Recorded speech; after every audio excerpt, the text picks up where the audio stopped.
Hi, this is Stu Schwartz from MasterMathMentor.com. This is video AB, non-essential 29A. The topic is exact area using limits, and it covers the AB manual pages 263 through 264. It should be noted that this video makes extensive use of sigma notation, which was covered in pre-calculus. Students may need a refresher on that, and it is covered on page 277 of the AB manual, and also video R5 of this series. In chapter 29, we learned how to use Riemann sums to approximate the value of a definite integral. We first show a right Riemann sum that approximates the integral from 0 to 4 of f of x dx with 4 rectangles. It is clear that the Riemann sum calculation will over-approximate the integral. The triangle-like sections above the curve represent the error in the Riemann sum calculation. We then up our number of rectangles to 8. This creates more work, but the approximation is better. There are now 8 triangle-like sections above the curve representing the error, but their sum is clearly less than it was with 4 rectangles. So the approximation must be better with 8 rectangles than it was with 4. We now show the situation with 20 rectangles. Now each error is tiny, although there are 20 of them. But this approximation of our integral will be much better. The price is that we have 20 areas we must calculate. This video will explore what happens as the number of rectangles approaches infinity. The theory says that as the number of rectangles gets large, then the error for any of them gets small. So as the number of rectangles approaches infinity, the error for any of them approaches 0. And if we take a look at an infinite number of 0 errors, we get 0 error. And 0 error means that the calculation is exact. So we will look at the integral from 0 to 4 of f of x dx as being the limit as n approaches infinity of the summation I equals 1 to n of a sub I, where a represents the area of our Riemann sum rectangles. This video explains how we will calculate that limit so that we can find the true area under the curve and not an approximation. In this video, we will give instructions to solve a general problem, and then we will back those instructions up with a specific problem so we can see how those instructions are followed. So our general problem is to find the exact area between the curve y equals f of x, the x-axis, and the lines x is equal to a and x is equal to b. And that, of course, can be written as the integral from a to b of f of x dx. We will assume that our graph is completely above the x-axis. So our specific problem is to find the exact area between the curve f of x is equal to x squared plus 1, the x-axis, and the lines x is equal to 1 and x is equal to 5. That is the integral from 1 to 5 of x squared plus 1 dx. And that is the blue shaded area on the graph as shown. We will be doing this with equally spaced right Riemann sums. We can use left Riemann sums, but since we're going to be getting the exact area, it makes no difference, and using rights make the notation just a little bit easier. We see the first 4 rectangles of our graph. As we did when we worked with Riemann sums, we first calculated the base of each rectangle. We will call that delta x. and delta x will equal b minus a, which are the limits of integration, divided by n, where n is the number of rectangles. Since we wanted our area between 1 and 5, our delta x is equal to 5 minus 1 over n, which is 4 over n.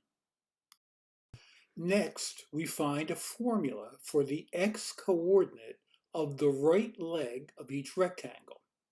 X sub 1, x sub 2, x sub 3, x sub I. And x sub I will equal a plus I delta x. So in this case, x sub I is equal to 1 plus I times 4 over n, which is 1 plus 4i over n. Now let's be clear what this means. Suppose we were using 5 rectangles and we were interested in the right-hand leg positioning of the second one. Then that would be x sub 2 would equal 1 plus 4 times 2 over 5, which is 1 plus 8/5, or 2 3/5. So that would be the positioning of the second rectangle's right leg. Since we just showed that x sub I, our positioning of the right leg of each rectangle, is 1 plus 4i over n, we now want to find a formula for the heights of each rectangle. That is f of x sub 1, f of x sub 2, f of x sub 3, f of x sub I. Since f of x equals x squared plus 1, f of x sub I is f of 1 plus 4i over n, which is 1 plus 4i over n, quantity squared, plus 1. Now this is where the algebra can get a little bit messy. F of x sub I will equal 1 plus 8i over n plus 16i squared over n squared plus 1, which is 2 plus 8i over n plus 16i squared over n squared. Let us be clear what we just found. Suppose n, the number of rectangles, is 5 and I is equal to 2. So the height of the right leg of the second rectangle of 5 by this formula would be 2 plus 16 over 5 plus 64 over 25, which is 194 over 25, or 7.76. That is the height of the second rectangle. Now that we have a formula for the base of each rectangle and the height of each rectangle, we can find the area of each rectangle by multiplying the base, delta x, which is 4 over n, by its height. And we get a sub I is equal to delta x times f of x sub I. So a sub I is equal to 4 over n times the quantity 2 plus 8i over n plus 16i squared over n squared, getting 8 over n plus 32i over n squared plus 64i squared over n cubed. Notice that the power of I is 1 less than the power of n. This will always be true when we do this calculation. Again, let us be clear what this formula says.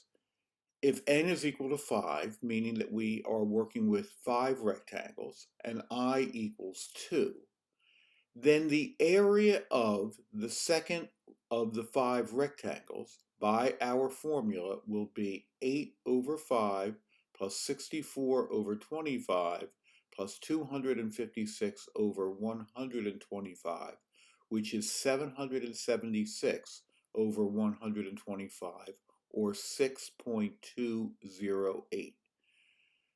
This formula is important. It gives us the area of any rectangle if we know how many rectangles we are working with and which particular one we are interested in.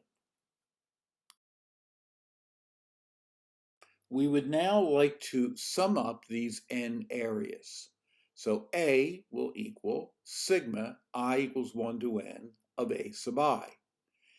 If you haven't worked with sigma notation or need a refresher, it is covered on page 277 of the AB manual and also video R5 of this series.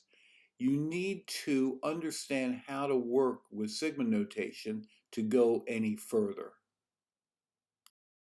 So A is equal to sigma, or summation, I equals 1 to n of 8 over n plus 32i over n squared plus 64i squared over n cubed.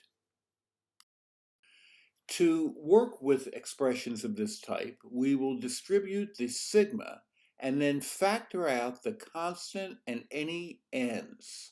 So everything to the right of the sigma sign should either be a 1 or I.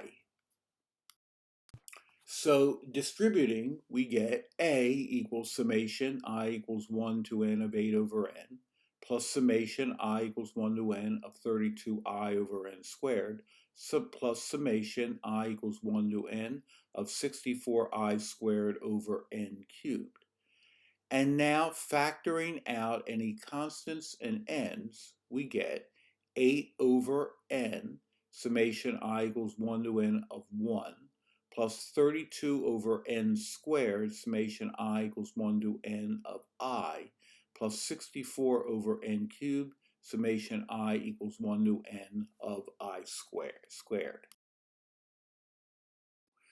This is where the algebra gets messy. We will apply our sigma rules found on page 277 on the section on sigma notation. And we will do any cancellation we can to simplify things. We will then be forced to multiply out each expression, writing every term over a denominator containing n. And again, we do any cancellation we can. So we have A equals 8 over n, summation I equals 1 to n of 1, plus some 32 over n squared, summation I equals 1 to n of I, plus 64 over n cubed, summation I equals 1 to n of I squared. So we have three formulas to replace: the 1 formula, the I formula, and the I squared formula. So we get 8 over n times n plus 32 over n squared times n plus 1 over 2 plus 64i squared over n cubed times n plus 1 times 2n plus 1 all over 6. Again, those formulas are found on page 277. Each of these terms allows a cancellation of an n. So we get A equals 8 plus 32 over 2, which is 16, n plus 1 over n, plus 64 over 6, which is 32 over 3, n plus 1 times 2n plus 1 over n squared. We now will multiply these expressions out, putting each over its individual denominator. So we get A is equal to 8 plus 16n over n plus 16 over n plus 64n squared over 3n squared plus 96n over 3n squared plus 32 over 3n squared. Next, we do any cancellation that we can, and we get A equals 8 plus 16 over n plus 64 over 3 plus 32 over n plus 32 over 3n squared. Finally, we combine any terms we can, and we get a is equal to 24 plus 64 over 3 plus 48 over n plus 32 over 3n squared. Again, let us be clear what we have here.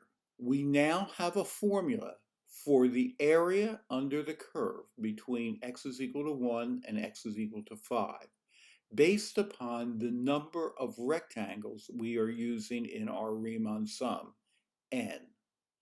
So if n is 5, our Riemann sum area will equal 24 plus 64 over 3 plus 48 over 5 plus 32 over 75, and this gives 2,492 over 45, or 55.378. If we go up to n equals 20 rectangles, our Riemann sum area will be 24 plus 64 over 3 plus 48 over 20 plus 32 over 1200, and a is equal to 47.76.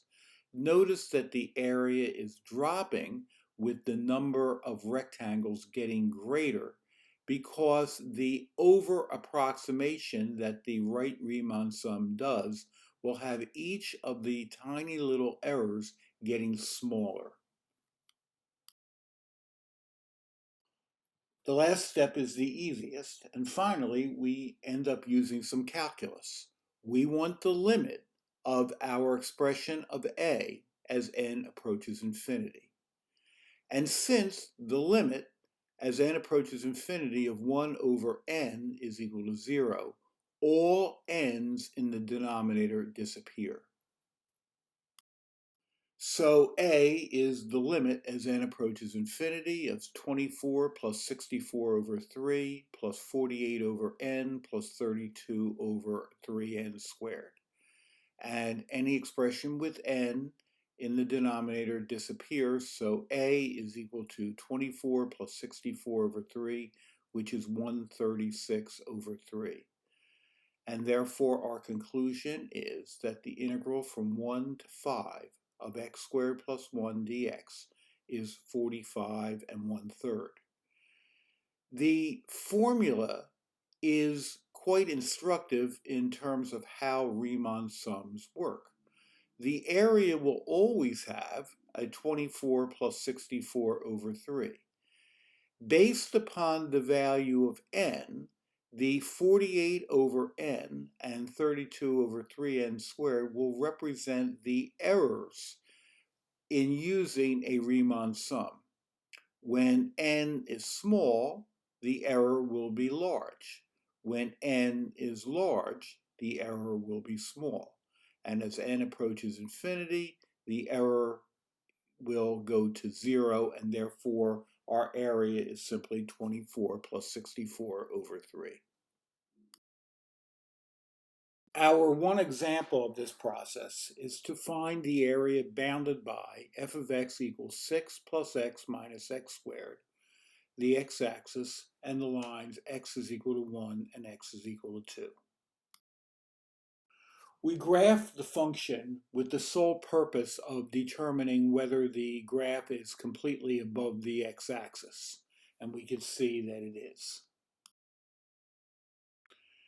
Because this procedure is involved, the important steps of the process is put on the screen. We are being asked to find the integral from a to b of f of x dx. Our first step is to find delta x, which is b minus a over n, and we can see that delta x is equals to 2 minus 1 over n, or 1 over n. And x sub I is equal to a plus I delta x, so therefore x sub I is equal to 1 plus I over n. We now calculate f of x sub I, which is f of 1 plus I over n, and that is 6 plus 1 plus I over n minus the quantity 1 plus I over n squared. When we simplify this, we get 7 plus I over n minus 1 minus 2I over n minus I squared over n squared, and this gives 6 minus I over n minus I squared over n squared. Next, we calculate a sub I, which is delta x times f of x sub I. And that will be 1 over n times the expression 6 minus I over n minus I squared over n squared, which is 6 over n minus I over n squared minus I squared over n cubed. And notice that the n's have one greater power than the i's. Next, we calculate a, which is the summation I equals 1 to n of a sub I. So a is equal to the summation I equals 1 to n of 6 over n minus summation I equals 1 to n of I over n squared minus summation I equals 1 to n of I squared over n cubed.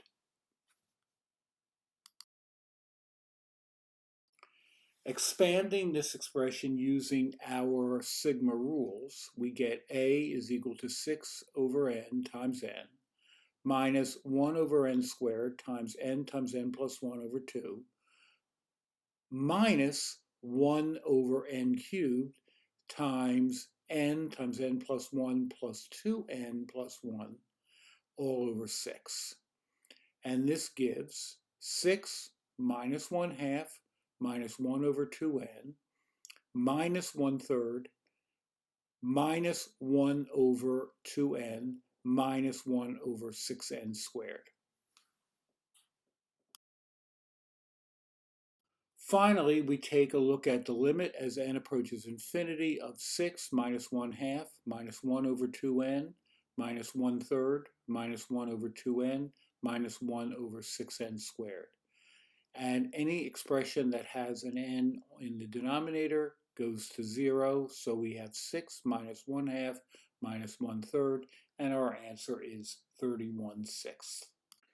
This process is analogous to finding the derivative of a function using its limit definition. We did that at first, but quickly abandoned it when we learned derivative rules. The same will be true with definite integral as an area under a curve. This cumbersome process will soon be accomplished by a procedure that can be done in a much shorter period of time.